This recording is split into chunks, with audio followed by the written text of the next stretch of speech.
Welcome to the Holy Spirit's Curriculum of Joy podcast. My name is Wanaka Oberhuber, and I'm your host.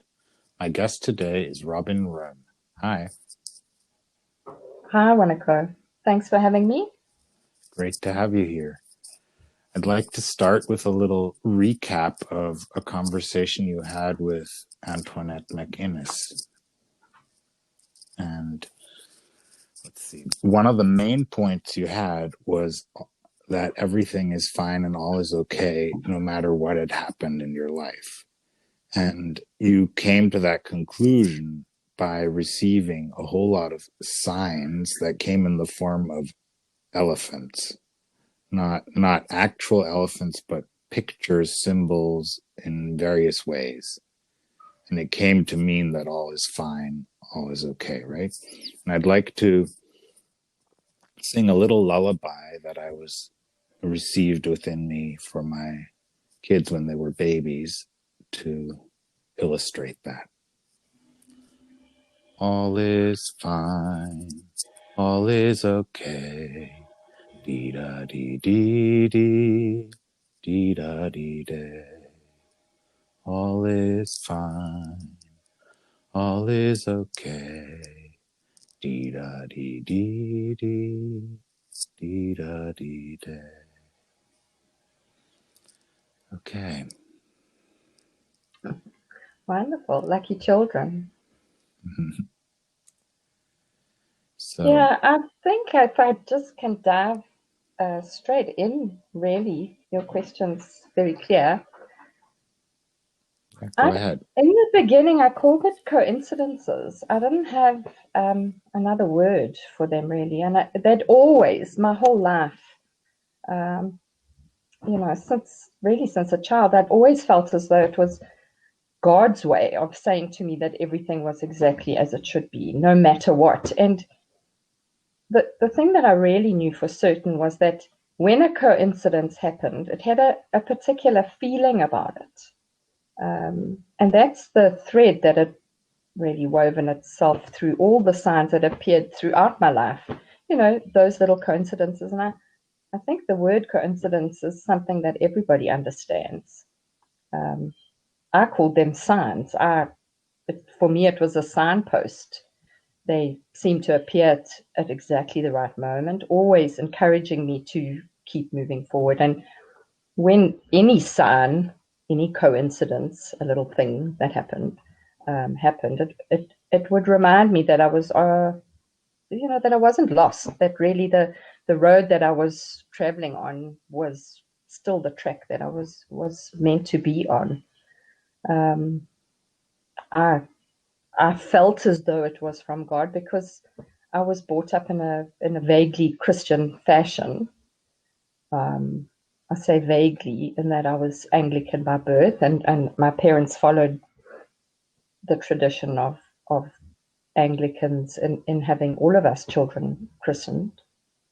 So that feeling that I got just felt like a protective a protective gift really that had come from God. And so I used the word God very, very happily. Also, because I'd been brought up in this Christian way, and I say vaguely Christian because I think it needs to be said here that I was christened as a baby. I confirmed as a teenager. I went to a Christian school. And I was really, really bad at maths. Mathematics was not my strong point. And because of that, actually, I ended up having the only other option in my studies as being biblical studies. So I ended up, I say that I spoke pidgin Christian because at this Christian school, it was as natural to me as I suppose smoking behind the school hall was to other kids at other schools. For me, at my particular school, to join the Student Christian Association as an extramural option. It just was. And so the words that I used came very naturally to me. if Yeah, I can carry on with that, you're right for me to expand on why I felt it was a gift. Can I do that? sure. Go ahead. So one of the Christian rites that happens as naturally as a Anglican would have their baby christened and given a name, was that of confirmation, and it's a rite of passage where parents, um, when the babies are christened, parents make a promise on the children's behalf that they will one day become this fully fledged member of a Christian church. And when you actually get the second, I think they call it the Eucharist, if I remember correctly, um, of confirmation, it happens when you're a teenager. And all of us teenagers were going to get that second uh, Holy Communion. And it's a big deal because it's conducted by a bishop, because apparently the bishop's the only guy who's got God's permission to bestow this gift of the Holy Spirit that would then come at this the second Eucharist, the confirmation. And it's a big, big, big thing, because the gift of the Holy Spirit, as I had been led to understand it, was a channel for God's grace in the life that lay ahead of me. And it came to me as naturally as breathing, I suppose. And the gift, I knew, was intended to strengthen and deepen my relationship with God. I think it's important that it's the same God, I must tell you, who instructed church priests to symbolically, I suppose, cleanse this little baby at christening of original sin that apparently all children come into the world with as a baby. And I have to tell you, Wanako, that's just something that's never sat well with me. I've never understood how it's possible to be born guilty of sin. I've had 3 children, and it just seems like a hell of a way to start a life. Yeah, you can look at that another way, because even grown-ups are sinless or innocent. So you never were sinful. According to A Course in Miracles, there is no such thing as sin. And in the Oh, dream, you can make error, you can experience errors, right? But they can be corrected easily, and into the past and into the future and the present. It's not something that sticks to you in any way. oh, I love that, because I've experienced that exquisite, innocent perfection of a newborn, and it just seemed completely and utterly nonsensical to me to ceremonially cleanse a baby of sin in this very first naming ceremony. I mean, I felt like the only thing I ever needed to be cleansed of as a baby was mud, to be honest. And let's face it, mud sticks. So I love the way you describe this. I don't know anything about A Course in Miracles, to be honest with you. So what you said now, I just love, because that first sacrament of cleansing me of sin was really the start of lots of problematic concepts Yes, that I indeed. questioned about the Christian faith that I was immersed in. Yeah. So being holy is who we are. So anything else we are experiencing is due to a misinterpretation. Any way we're interpreting things. That's why I love your statement that all is fine, all is okay, and that held throughout your life, no matter what was coming up. Well, it did. It did, because I think, I mean, I'm very, and it's only now. It's only now. I mean, after all the trauma that I've been through in my life, I have not had more trauma, I think, than anyone else. I certainly wouldn't want to swap my traumas for anybody's.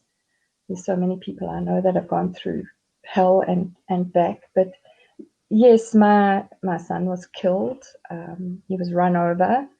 when he was 3 years and 10 months.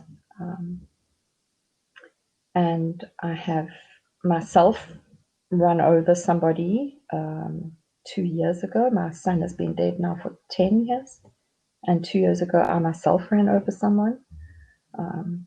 That in itself is a coincidence. Why would the person who has had their child run over 9 years later run over someone themselves? But if I could just back up a little bit, back to what I was taught at school, that gave me this real sense that everything was okay, is because I was taught that everything inside the Bible was historically accurate and authentic. I'm talking about the Old Testament and then the New Testament. So because I was bad at maths, I now did biblical studies. And so studying the history and all the main characters and events that made up both the Old and New Testaments, I learned that this big oak, the creator of all fabulous things, had a connection with humans, and that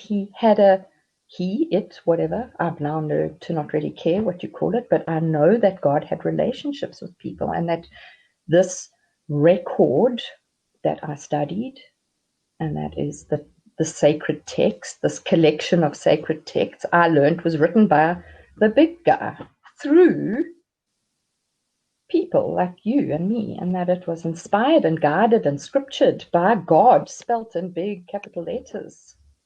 And that the stories that I was reading and learning about was the way for me to find out who God was and to get to know him personally. But the reality of his existence was a fact that was experienced by humans. And that's why, in fact, there were lots of humans that wrote this book. Apparently, there were 40 of them, to be exact. And these guys wrote a lot.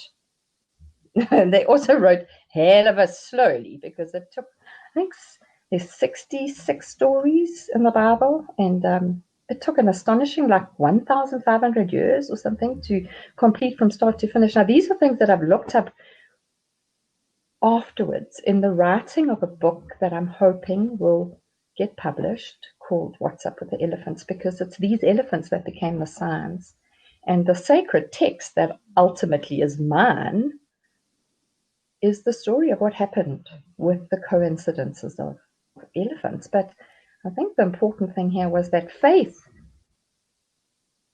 in that relationship with God wasn't a requirement for biblical studies. It was a requirement to be a Christian. And the thing is, that blind faith that I had was really problematic for me. And I learned later on, and have since learned, that history is full of fabulous Christ-like heroes that are, willing to die for what they believed in. So this God revealed himself to me daily.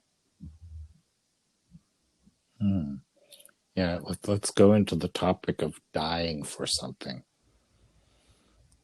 because I think it's a very important topic, because many people think that in order to speak their truth, they need to sacrifice something.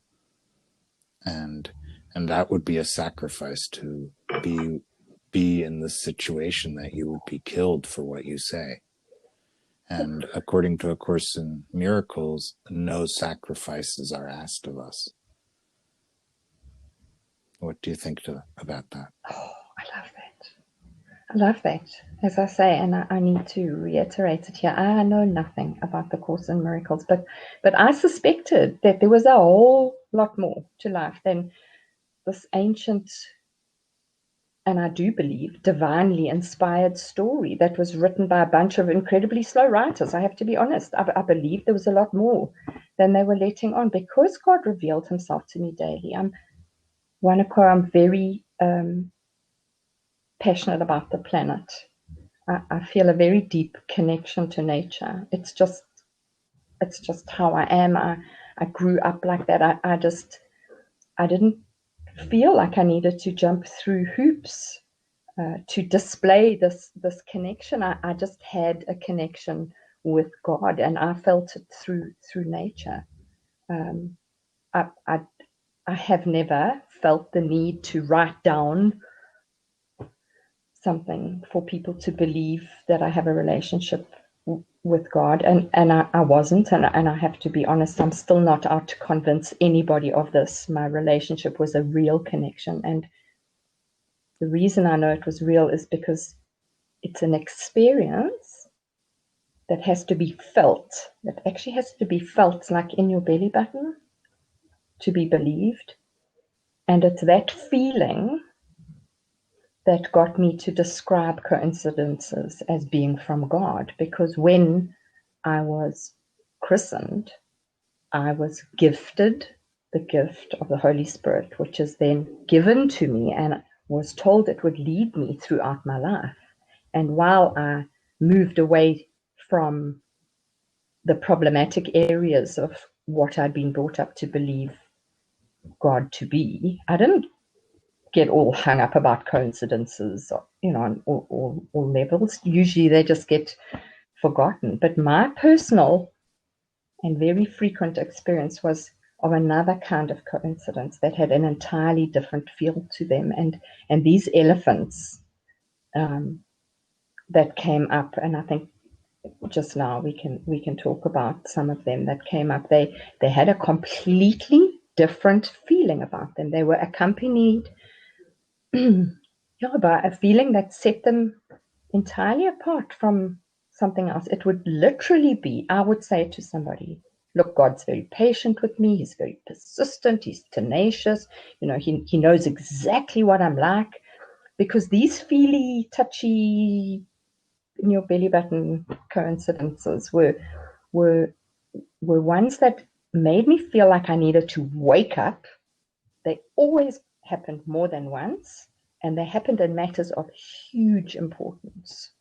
And I felt like, twice was a tap on the forehead, 3 times was a bit of an ankle tap that forced me to take notice. And why? I think that was the question for me, and it was because they always left me with the feeling that there was more, that there was something bigger going on in the world than my own ordinary little life. Mm. Your life isn't little, nor is mine, nor is anyone else's. No, Just to make that point clear. absolutely. And that very thing is what has led me to know without a shadow of a doubt that, especially when things appear to be falling apart, and in my own life, honestly, I had so many situations where it was just broken bits. And this reluctant, I call it a reluctant journey. My reluctant journey, accompanied by elephants, led me to research this phenomenon of coincidences. I mean, I did, thank God for Google. I looked it up, and I found that the very first time the word, in fact, I don't even know if I'm pronouncing it correctly. If I remember correctly, it's coincidere. I don't know, what's that, Latin or something, and it was in the 1600s, sort of in the Middle Ages, and it literally meant to fall together. Mm. It didn't mean to fall apart.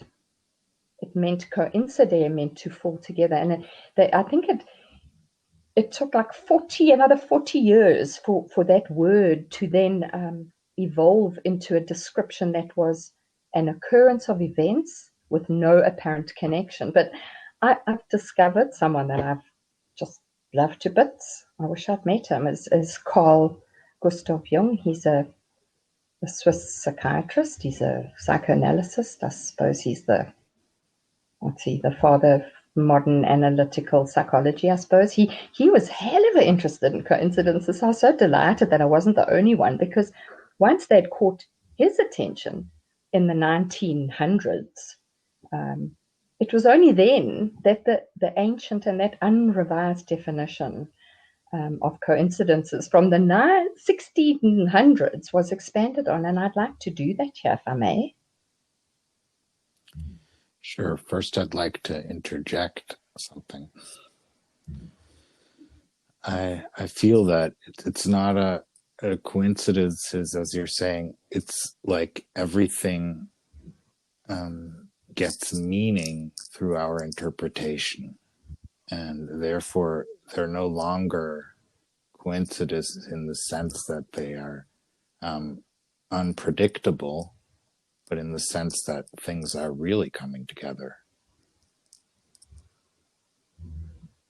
Absolutely. Absolutely. And why can I say that? I trust utterly that in the telling of my experience, in my sacred text, it's not actually believable, the story that happened, but to back up to this thing of coincidences, 300 years went by before it got revised, and it was Jung who looked at that word in a minute. It was a chance happening.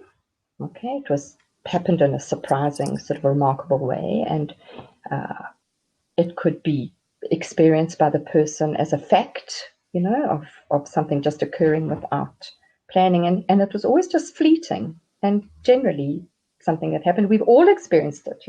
Your mother's the same name as my mother. Oh, that's a coincidence, and off you go. But Jung noticed that feeling that I know made the signs that I experienced as being different and not just coincidences. And I love that this man then gave it a new name, because he created this word to differentiate between a coincidence and this other thing that had an entirely different feel. And he called it a synchronicity. And I'm going to read it word for word. I have it here. It's the only thing I have in front of me that's actually written down. The rest is just coming.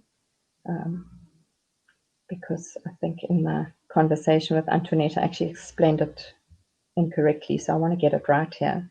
A synchronicity, Jung said, was a coincidence of events that seems related. So not obviously caused by one another, but very importantly, it's experienced by the person as a profound feeling of connectedness. And while it may not be explained by the person, it is remembered for its feeling of connectedness. I'm just going to repeat that. The synchronicity is experienced by the person as a profound feeling of connectedness and is remembered by the person. So it is remembered forever and ever and ever. You do not forget that feeling.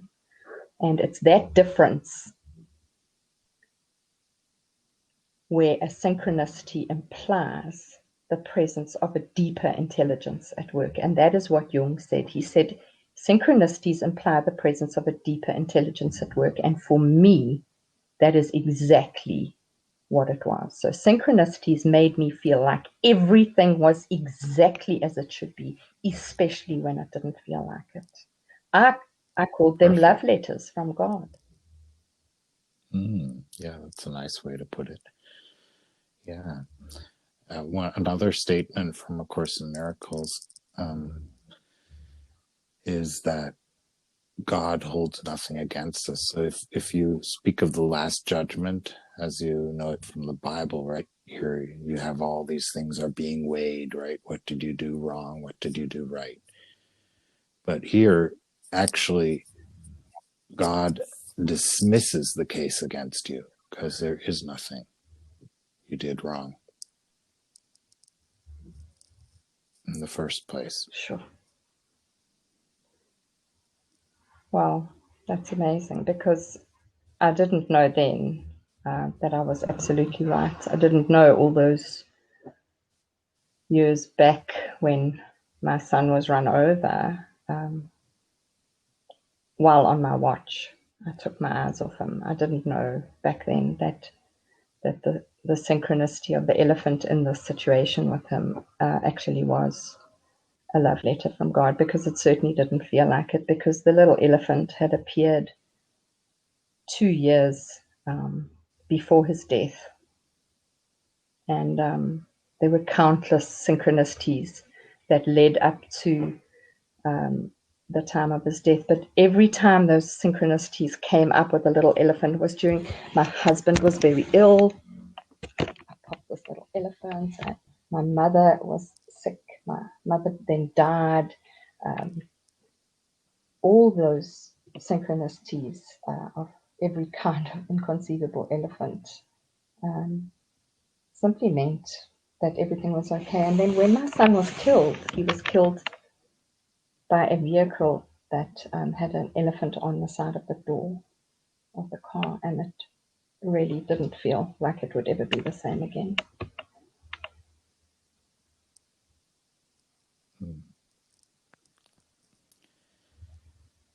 Yeah, so let's look at it once again. You were speaking of trauma, but you were also at the same time reinterpreting it or giving it meaning by saying you got these love letters, you got this intense feeling that all is connected, all makes sense, and it's all good. So many people might say trauma is something totally different than what you're describing. What do you say to that? It was definitely trauma. It most definitely wasn't okay. I think the important, how can I put this, for people experiencing trauma, if there's one thing I can tell you, because it's been 10 years since my son died, if there's one thing, there were so many things that people said and did that caused me such incredible pain. And that was the explaining away of what I was going through. The death of a child, for example, people saying to me, your child is right here next to you, for instance, or your child Mm-hmm. is in a better place, or your child has gone to be with God, or everything's okay. I'm saying that Mm-hmm. now, but trust me, that is not something that people experiencing trauma should be told. They should not be. They really should not. It does not bring comfort. It brings anger. It brings fury. It brings absolutely the most devastating brokenness. The words of people, well meaning people. And that is something I'd like to really to express here to people who are experiencing the most horrific traumas. If you have a cancer or a death or whatever it may be that you're going through, you don't have to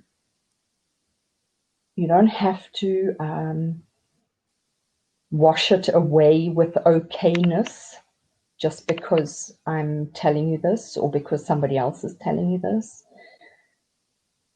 It's about the experience.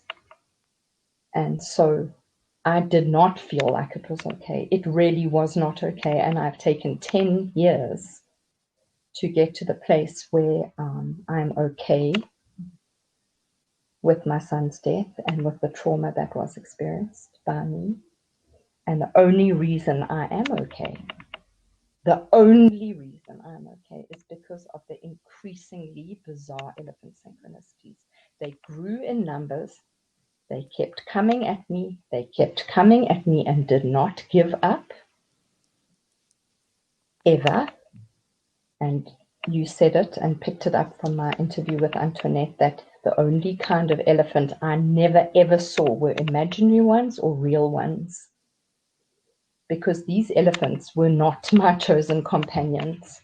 Yes, in the beginning, before my son was killed, it was a lovely little coincidence, my happy little story of how wonderful everything was, even though it didn't feel like it, because I loved coincidences.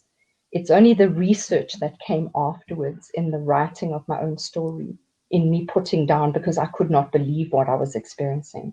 These coincidences, these things that I've now come to understand as synchronicities, as divinely sent gifts from heaven. They are the only reason that I'm okay with this.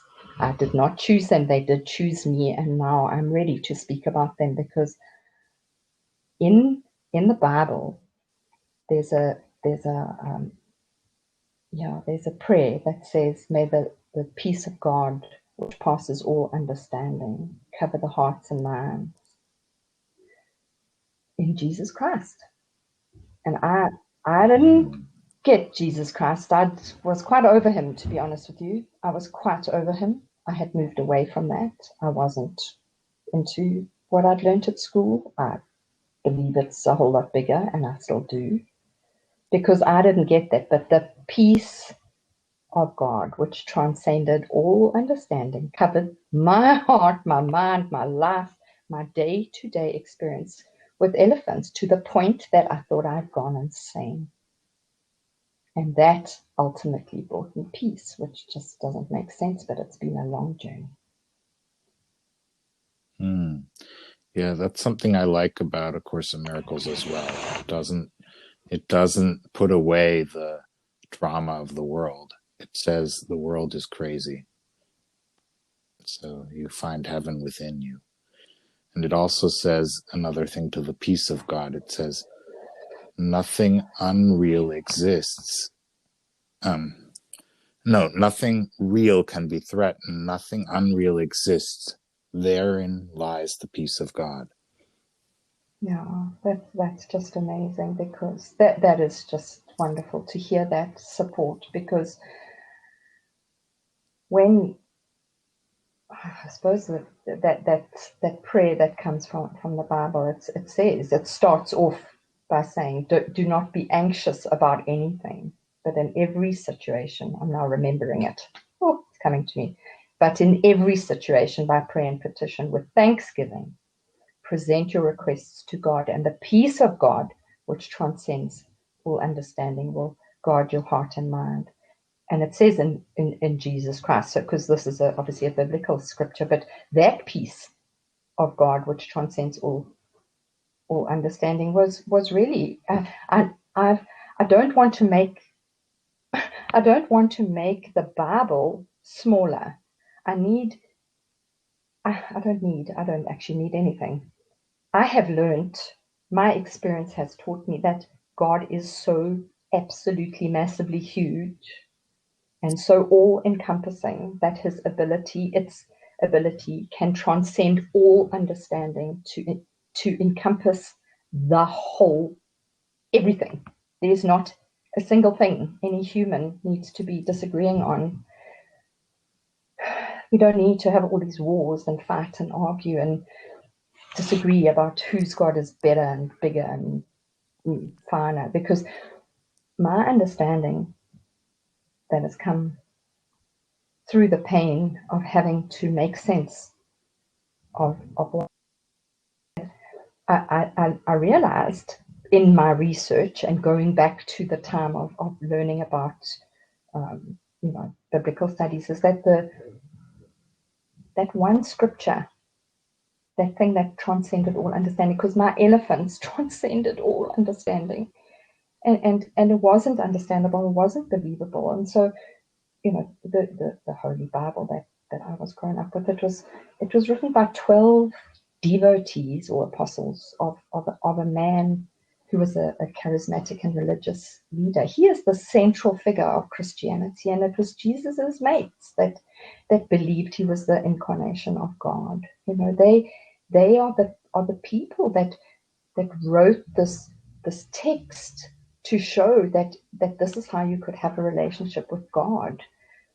My own personal problem with this was that I've come to believe it is not the only way to have a relationship with God as being through Jesus Christ. And that thing of speaking it out as a Christian makes me feel like I'll get stoned to death for saying so. Mm. Yeah.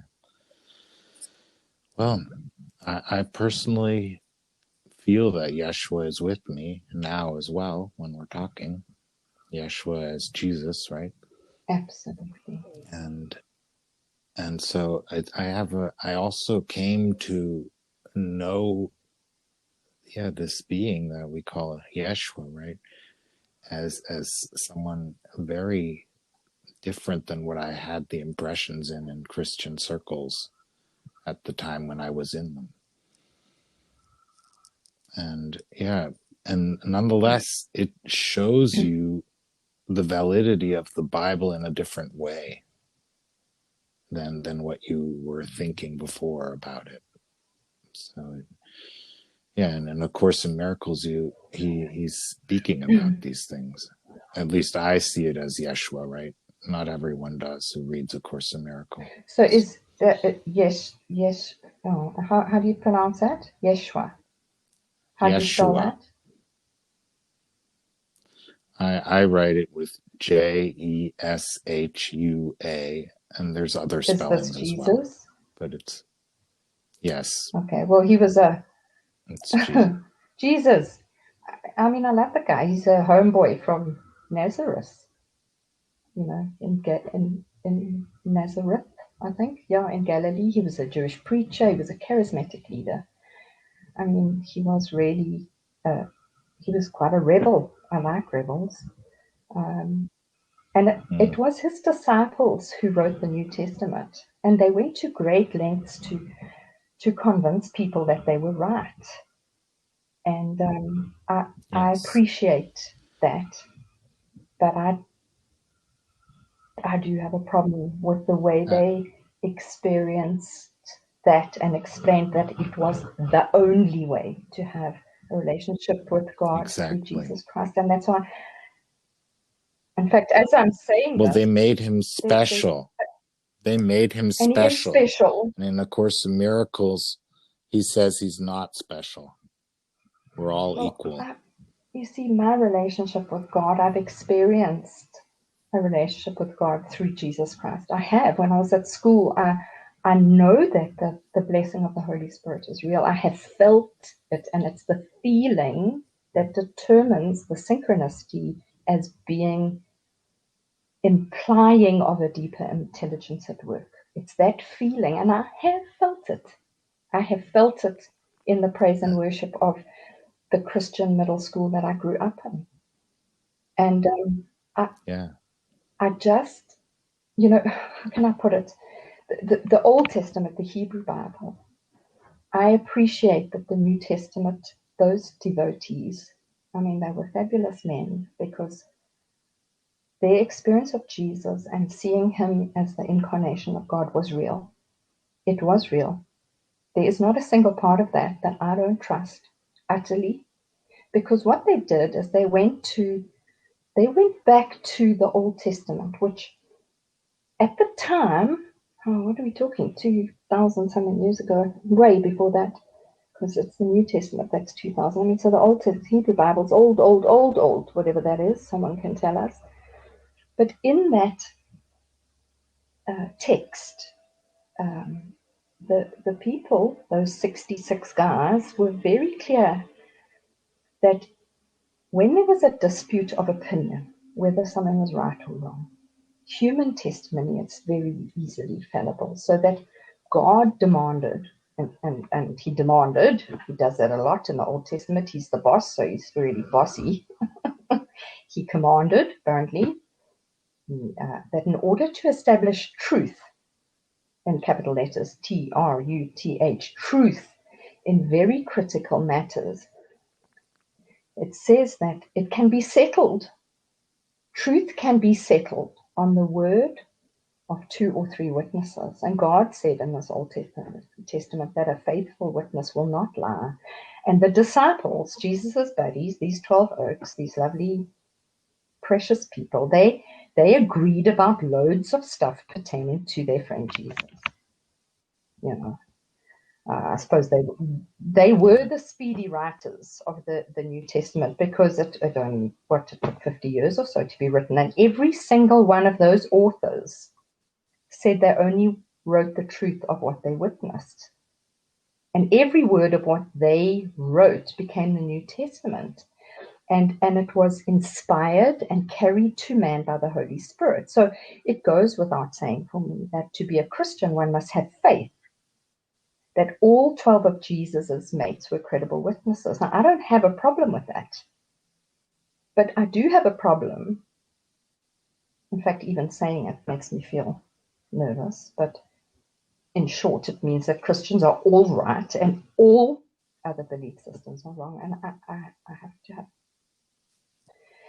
the courage to say I have a problem with that, in particular, the bit about the only part. The only way to have a Yes, indeed. relationship with God is being through Jesus. Just doesn't seem credible. It's sad. It's unfair. I just don't think it's very democratic of Yeah. God, to say the least. I think it's even a misinterpretation of the Bible itself. Well, you see, I So, wasn't born into so Islam or Hinduism or Buddhism or, I don't know, paganism or any kind of ism. By accident of birth, I'm Anglican. So on those papers you get where you have to say, certainly in South Africa, what race you are, meaning are you black or white? I happen to be Anglican. I happen to be this person. I speak pidgin Christian because I'm really bad at mathematics. What I do know from all the Bible stories is that the whole purpose of Christ's life and teachings, no matter whether you're an Old Testament believer and you're still waiting for Jesus and you don't believe in the New Testament, or you're a New Testament believer and you think he's been and gone and you're expecting his next visit, the whole purpose of Christ's life and teachings was to testify the truth of God's existence. And I don't have a problem with that. yeah.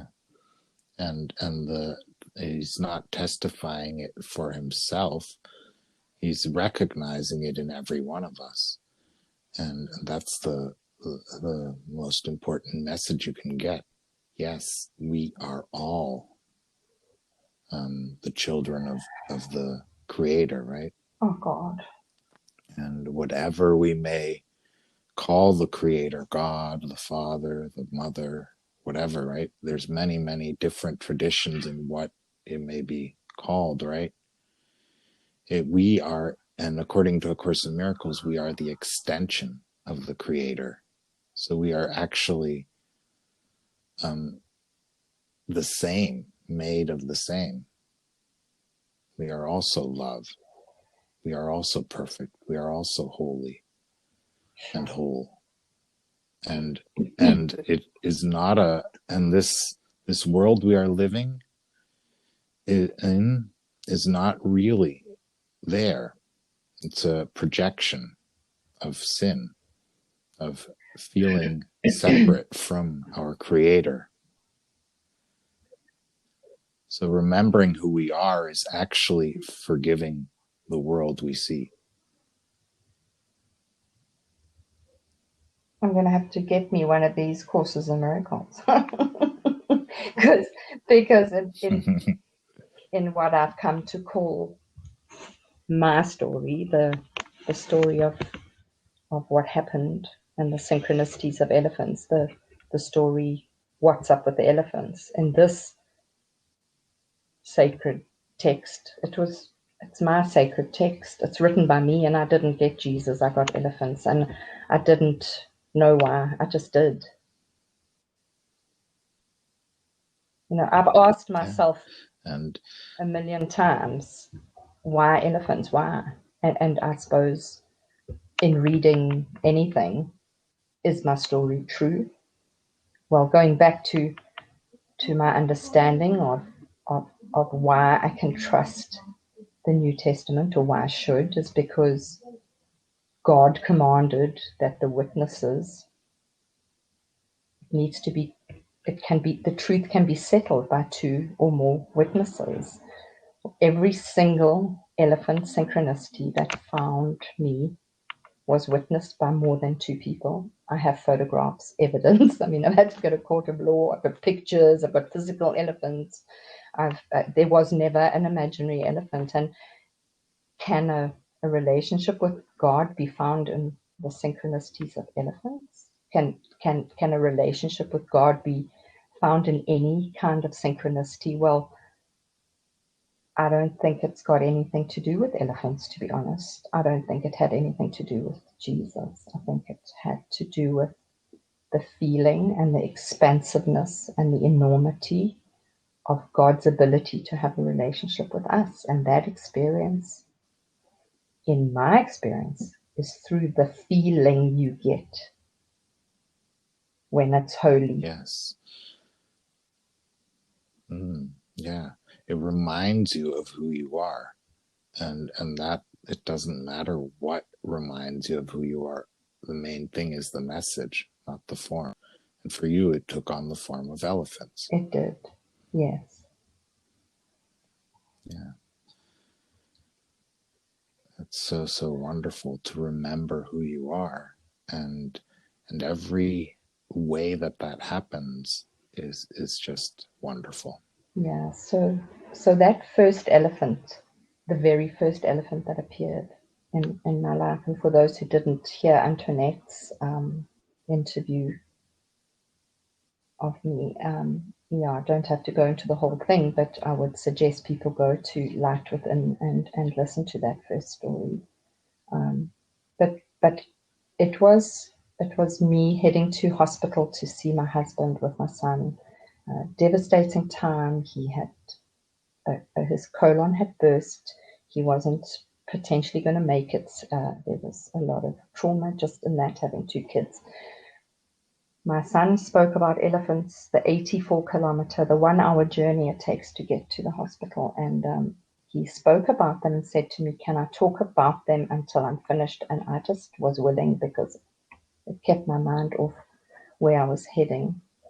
And as we stopped at the first traffic light, he said, Mom, I'm finished. And when I looked to the right, there was the size, an elephant that filled the whole window on the side of a truck. And it was the logo of an elephant, and it said Indlovu, thatching. Now, Indlovu is a Zulu word.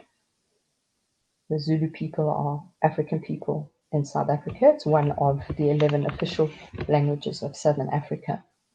And I recognized the name immediately because I had a Zulu woman who was my caregiver, as most South Africans have.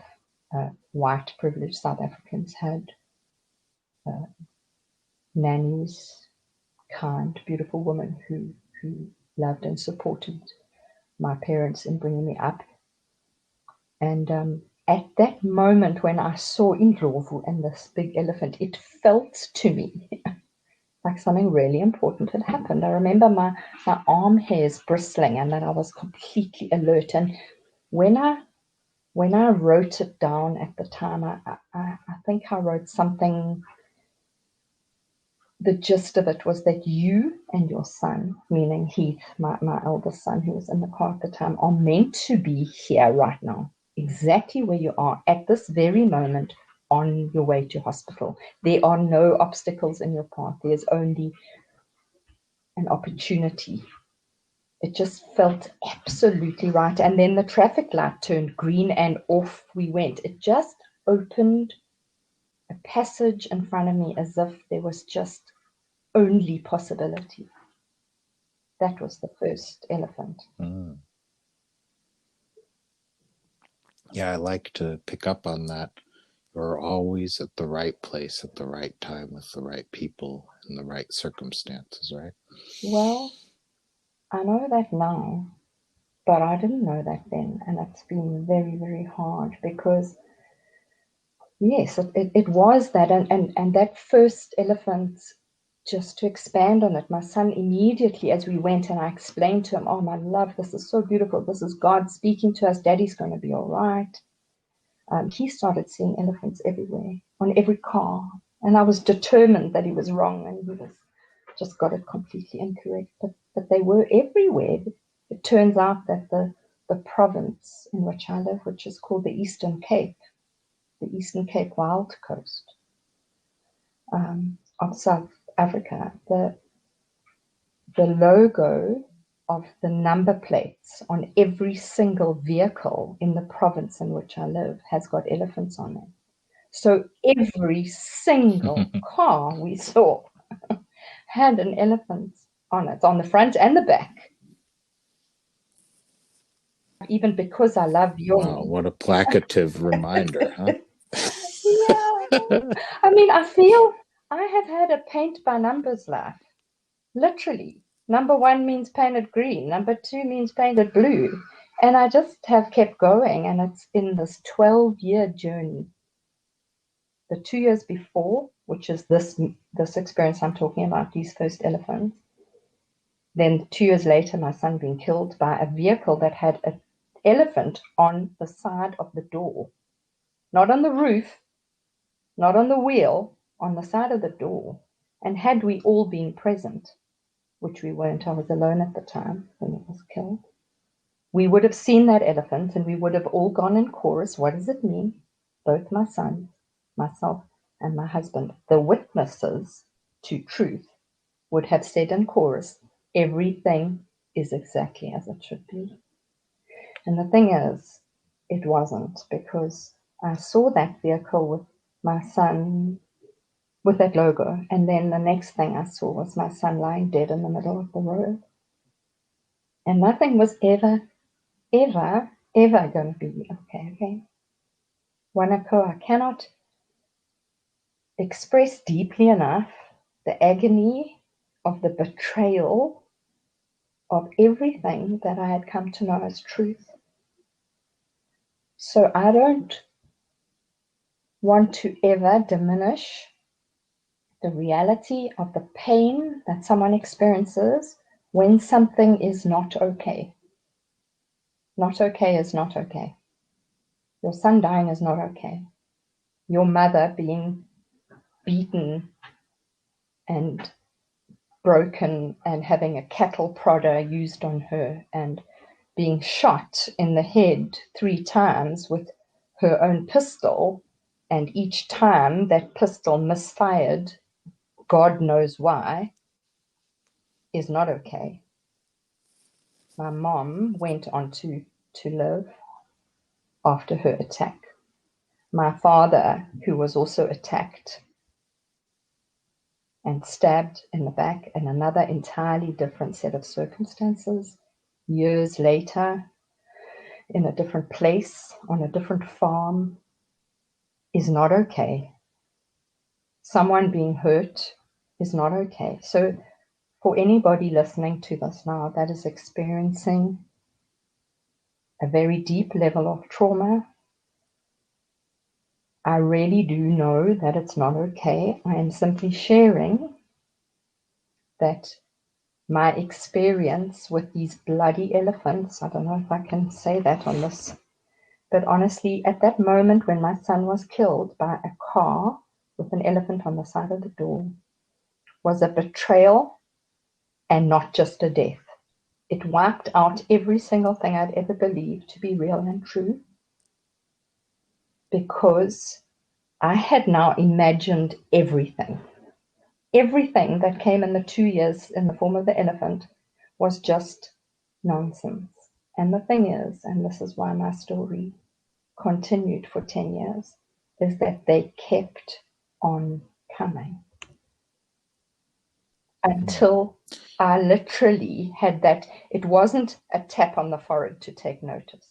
It wasn't that ankle tap to sit up and, hey, something important's happening. It literally was herds of them over the 10-year period. I would dig one up out of the garden. That would be, I can give you loads of examples, but I just want to express that firstly, that when it's not okay, it's not okay. But I've come to believe that it is okay even when it doesn't seem like. Yeah, I think that's a very important point to make, is that the experience is what it is, and you're not going to change it by saying it's okay. That's not the way it works.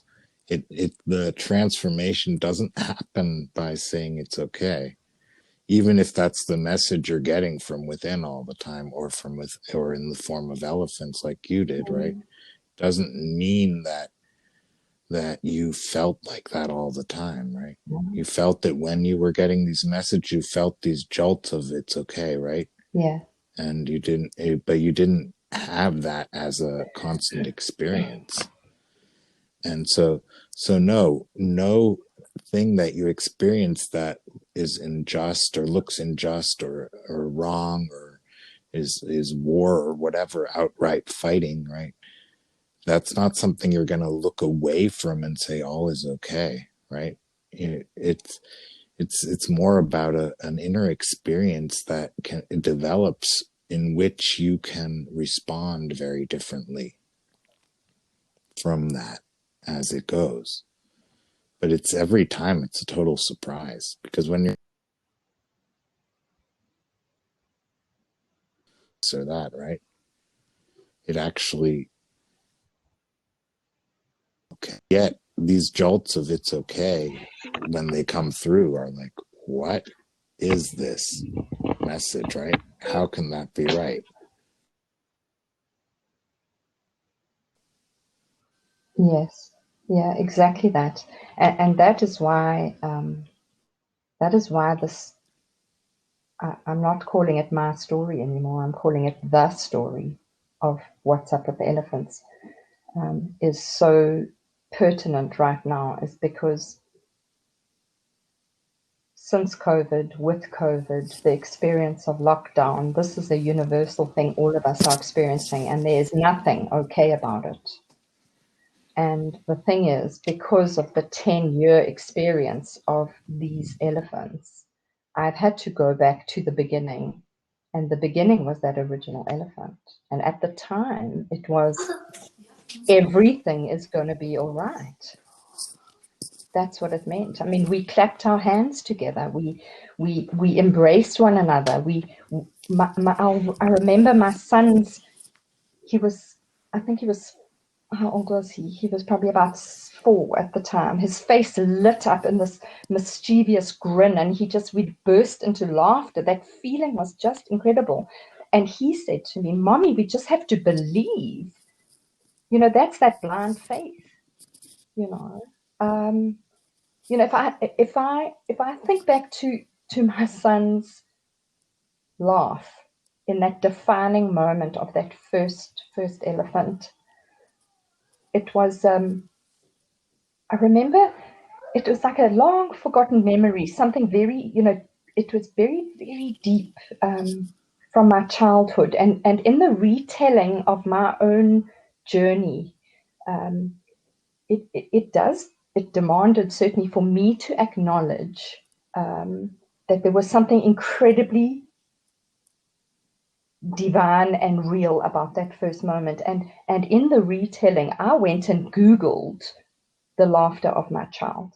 And you know what I came up with? It said, I found something I wasn't actually consciously looking for, and it was Peter Pan as a story written by J.M. Barrie. And to be honest with you, I haven't even read the whole thing. But it said when the first baby laughed for the first time, its laugh broke into 1,000 pieces. And they all went skipping about, and that was the beginning of fairies. I just love that, because Peter Pan said all the world is made of faith and trust and pixie dust.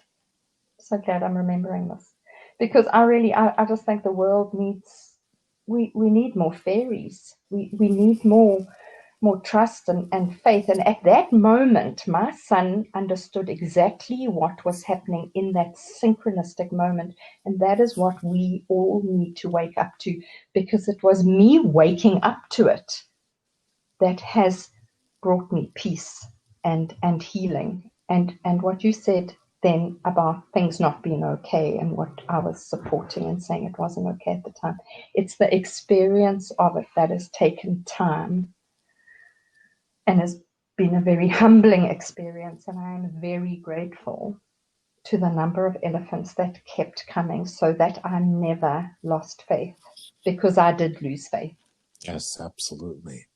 And that, I think that's pretty much everyone's experience, right? When things happen that they feel are so wrong, so off, so devastating, right? And we don't know Yeah. what to do with these experiences. They're they feel so real. It's happening to our bodies, we're seeing it with these eyes, we're we're hearing it with these ears, with these senses, right? And it feels so like there is only one interpretation, that all is awful, right? And all is wrong. And that's what it is to us at that moment, right? And so going Yes. through these reminders of how much love there is in us, infinite love, right? Because we are love. There's Mm-hmm. nothing that can touch Mm. upon that. That's something that No. blooms very gently, right? It will always be there for you, no matter what you're going through. It will be there when you're ready to listen to it. And if it's just for a moment, and if it just comes up as elephants, like with you, or in other ways, it will always be there, and it will be coming, and it will give you whatever you need. Everyone Mm. needs the message in a different way, right? Perhaps, right? And yet it's there for everyone.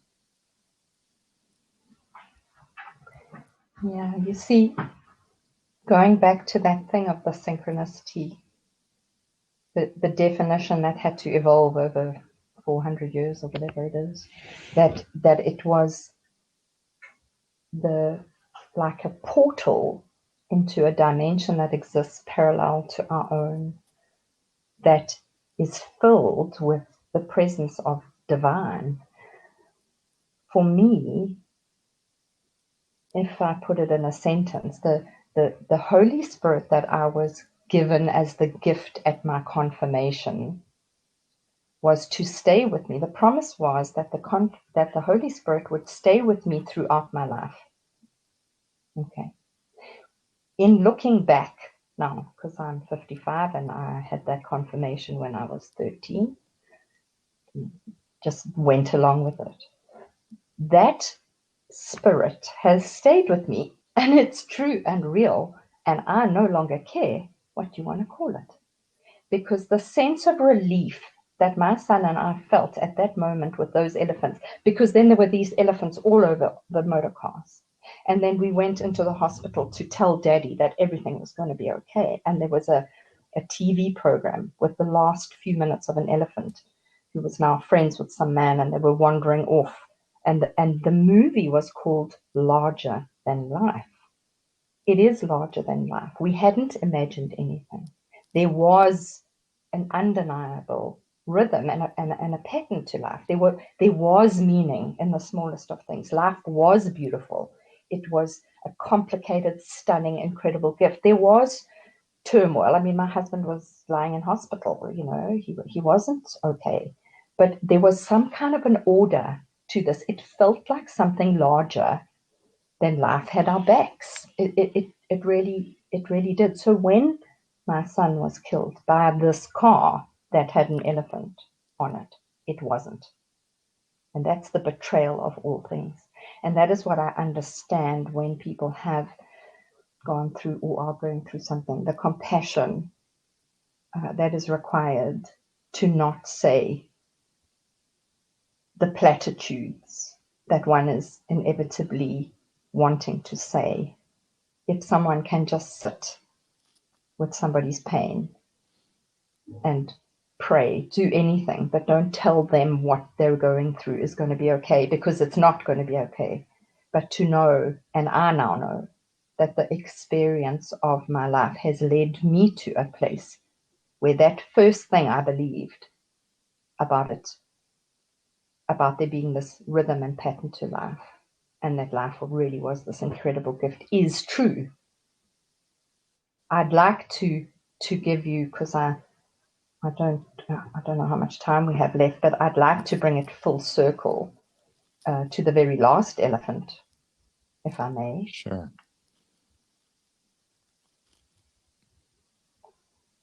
So that first elephant was 2 years before my son was killed. And then if we have time, I can give you examples of ones that occurred. Remember, now I believe that to be the Holy Spirit staying with me to remind me of this beautiful order in all this turmoil. But what happened to me during COVID was my husband and I run a tourism operation.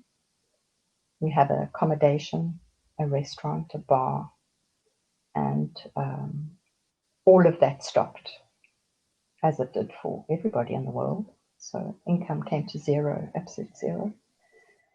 And in the midst of all of this, I got offered a job that I hadn't asked for, one that I'm not qualified to do, but absolutely experienced to do. A woman from Spain who has a property nearby offered me a job to project manage a building, a beautiful building, in an incredibly out of the way place, a building I happen to love. I think Antoinette mentioned I'm a wannabe builder. I just love building earth buildings, natural buildings. I'm not trained. I've learned by the seat of my pants on my own property, building with rock and mud, building with earth, because of my love of nature. And the building that this woman wanted me to project manage looks exactly the same as the one that we built. Actually, some of the people involved with that building that she now owned, that was derelict and broken, were involved with the building of the buildings that I have around me on this tourism operation. So she'd recognized that connection. Okay, so now that's a synchronicity. There's a building, there's a building. So she asked me to go and have a look at it. And I have never in my life, and I've traveled to some places. I am a game ranger, I must say, by profession. So I have been to a number of out of the way places, but my God, I have not. It took us about 3 hours by road to get to this out of the way place that, had we flown, would have taken probably 2 minutes, a minute. It was, I traveled on the back of this open vehicle, like you'd imagine a game driving vehicle, to get to this out of the way place, the most inaccessible road imaginable, all the way down to this. Anyway, it was the road less traveled. I don't know if you know that poem by Robert Frost. It says something about two roads diverged in a yellow wood, and I took the one less traveled by. And that made all the difference. Do you know that poem, Monica? No. Look it up. So this is where this job was. And so I had to pull together a team of people now. And I stood to make a lot of money from this. Incredible, amazing. So I needed to find a thatcher. I don't know any thatchers. So one morning I said to my son, honey, won't you Google thatchers for me? My son is 18. The boy that saw the original elephant was 4 at the time. He's now 18. I said, please Google thatchers, hon. He did that for me. And the first thing that popped up was Indlovu thatching. The first elephant that was on the side of the door when he stopped speaking all those years ago was what popped up. I couldn't believe my eyes. I absolutely couldn't. Now that's a synchronicity. Okay. Indlovu thatching. So I say, send me the number, which he does. I save it into my phone and it pops up on WhatsApp. We all know what WhatsApp is now. And when I look at it, it says Indlovu thatching, and it says on there, always take the road less traveled. Wow. Yeah. Monica, I phoned this man up. I said, hello, are you the guy that runs, are you the owner of Indlovu thatching? He said, yes. I said, well, I may have a job for you. And I have to tell you, it is on the road, the most least traveled road you ever expected. And he said, well, there's only one road to travel. With that, I then got to meet this man, and he is the original man from that company, which turned out to be really incredible for me because it meant it was real. It really was real. I mean, I had never looked up Indlovu thatching in the 12-year journey, because lockdown, we're talking now, like October last year. I hadn't looked it up. I don't know. I mean, it could have been anywhere in Southern Africa. It could have not even still been in existence. But, I wasn't looking for these things. So when I met him in person, it was just really just such a comforting, amazing, incredible thing. And what I want to tell you now, just to make it short, is that that job didn't happen. I didn't get that job. it turned out that the job was put on hold indefinitely. I've since found out that the husband and wife team from Spain, who have now returned back to Spain, have very sadly had COVID and been in hospital for months and months and months. And the job was put on hold. However, before she went into hospital with COVID, she said to me, please go and get yourself any computer you would like. And I didn't have a computer on which I could write or record any of the story. And so the elephants gifted me with a computer that I'm now speaking on, the most beautiful spelling computer. I believe it is the reason I need to finish this story. Beautiful. Beautiful. Yeah. Yeah.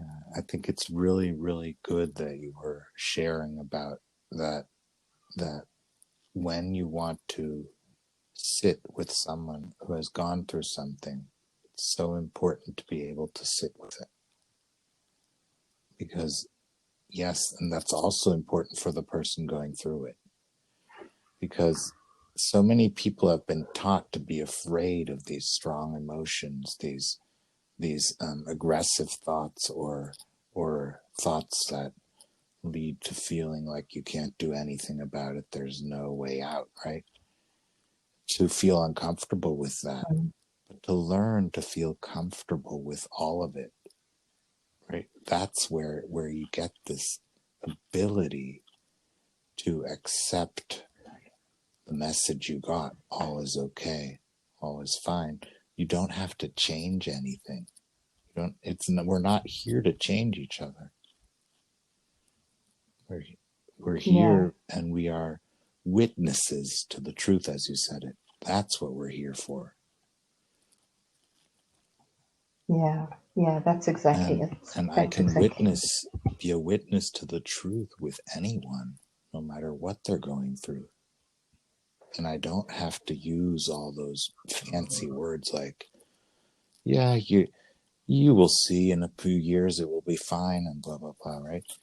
That's not necessary, because our being in the presence of love is what's so important. To remember the presence of love now. And that's what's also important to the person in the situation. To feel loved. To feel that they're in the presence of love. And so that's why I feel that's so important about what you are sharing. Is that you now, through all these experiences, have the capacity to sit in the presence of love, even when the person next to you is going through I don't know what, right? You can sit with it. You don't get angry at the person for not believing they can heal, right? That's fine. If they don't believe they can heal, that's fine. That's where they are at. And we love them the way they are, right?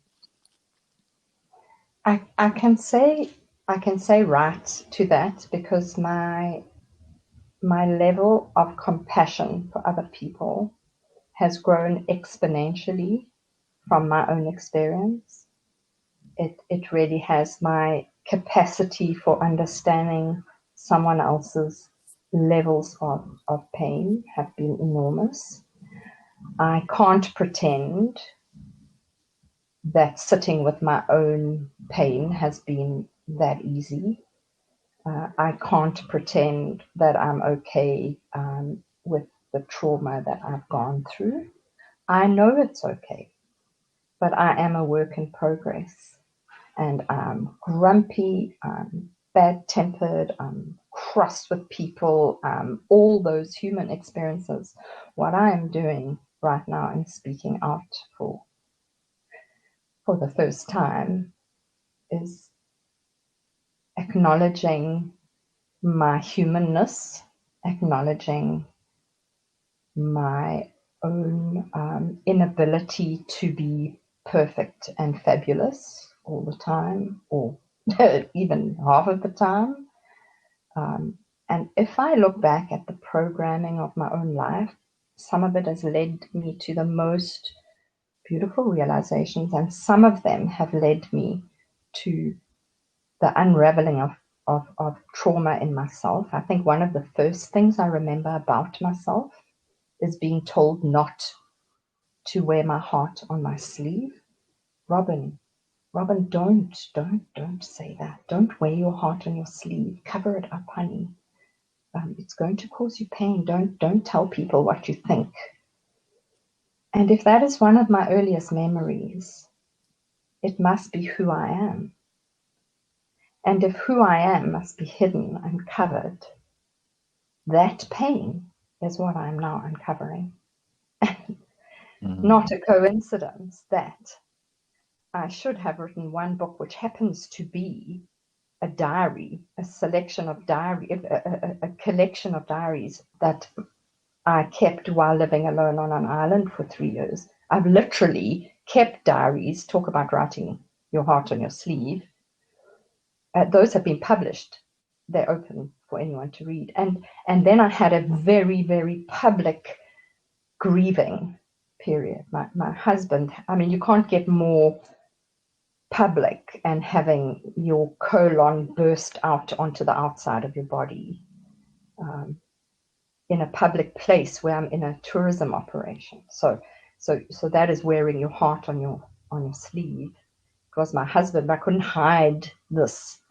And then the death of my own mother, I moved my parents to save her from the agony of the cancer she'd gone through and my father's attempted murder to somewhere safe, which is right here in the town that I live in, the tiny village that I live in called Morgan Bay. And she died 4 days later. That is a very public, very my own fault. Within my own family, I felt as though I had killed my mother. I had moved her if I had just not interfered. If I had only not spoken out, if I had not shifted her, if I had not brought her here, if I had not caused all this chaos. And that is the process that COVID has assisted me with sitting with, because I can sit with your pain, but sitting with my pain, that's where I am now. Yes. And the speaking and the sharing of these things, how can I possibly be ashamed of who I am? And why have I had this public death? He died on a public road. I have had people telling me that I killed my own son. People used those words. Yeah. You killed your son. How does that feel? Is something someone I loved very much and have now come to love again actually said to me. But that's like, you know what? That's like a big one for me to have to get through. And only these elephants, these apparently random encounters, have led me to this place of peace. It doesn't make sense, but there is peace now. Yeah, and that's so important to recognize, you know. Yeah, I think that's something that's very important. Also, a message from A Course in Miracles says giving is receiving. So you need to share in order to have things.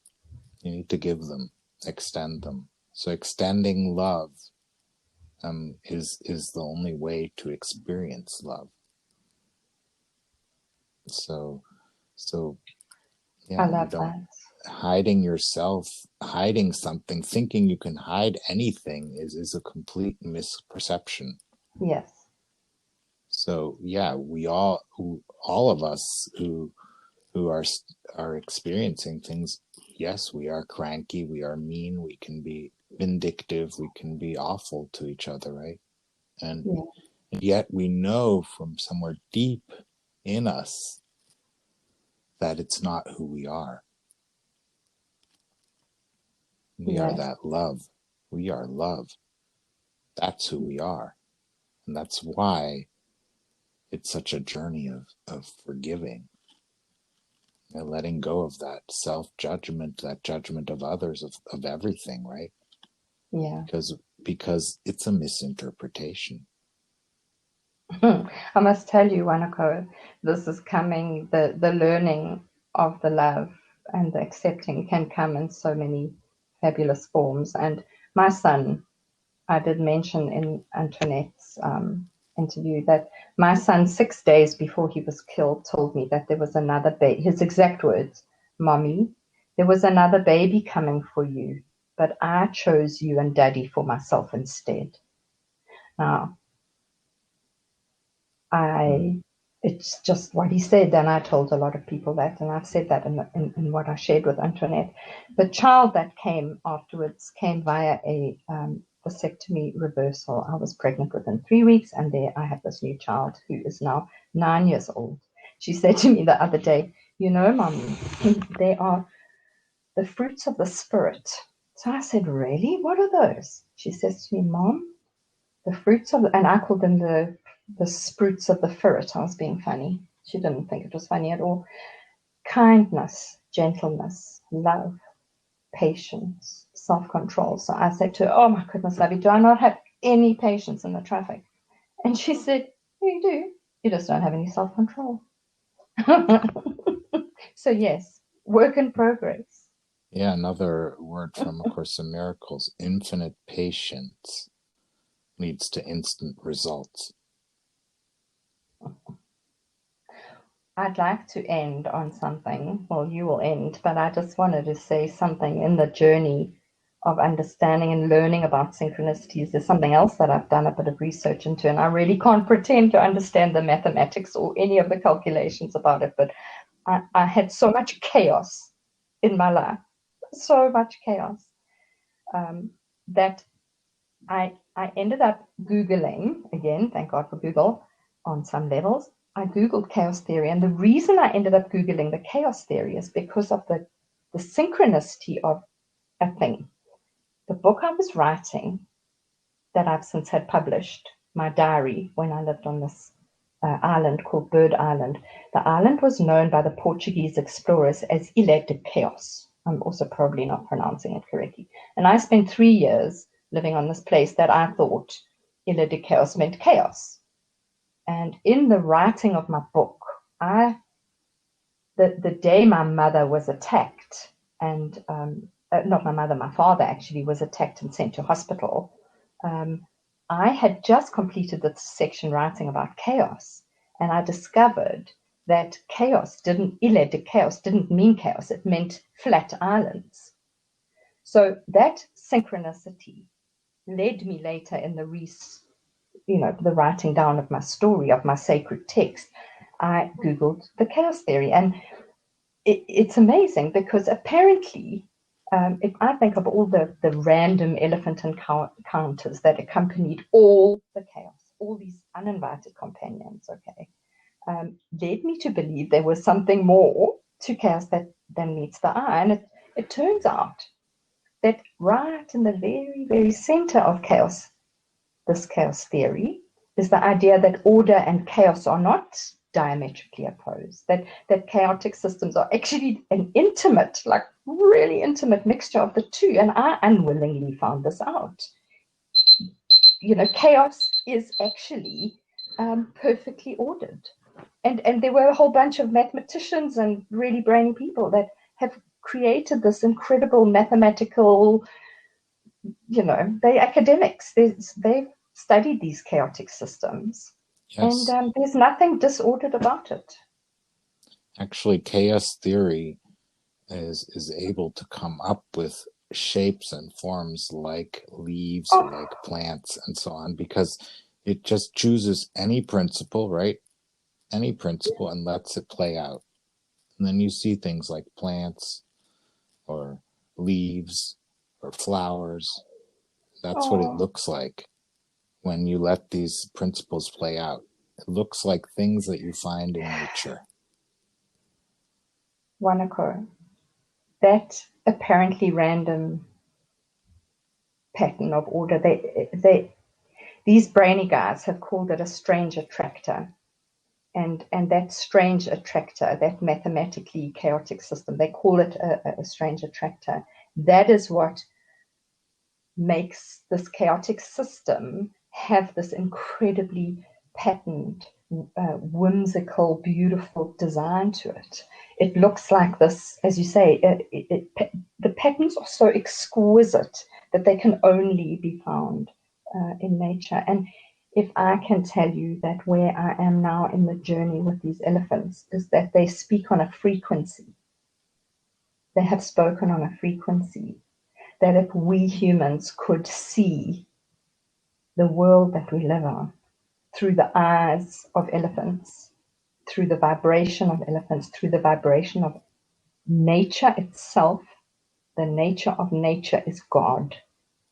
And that if we could see it and each other through nature as nature, there would be peace on earth. Yes. That's why it's so important to see each other as whole, as complete, as love, as absolutely marvelous, infinitely valuable, and safe, and trustworthy, of course. Yep. Yeah, I think that's a beautiful thing to say at the end of a conversation. Well, thank you so much. I'll ask you to share how people can get in touch with you. The best way to get in touch with me is through the one medium I didn't want to be using, but clearly Facebook is right now the best way. And as I navigate my way through social media and drop and release the things I no longer want to be a part of, I will be found on Facebook as Robyn Röhm, my name, Robyn, surname Röhm, Rohm, and I'm definitely not saying it correctly because I'm not German and my surname is. And the other way to find me would be through the Facebook page Light Within, because Antoinette McGuinness on her personal profile did the first interview with me, and we are doing another one tomorrow night. Yeah, marvelous. Yeah. And you're also in the writers group, Writing My Heart. Yeah. So one can find you there too. Yes. So there's many ways to get in contact with you. Well, what I do know is one will find what one is looking for, even if it doesn't feel like you found it. So thank you for joining me in this exploration of who we are. And till next time. Till next time. Thank you so much. Have a good day. You too. Bye-bye. Bye.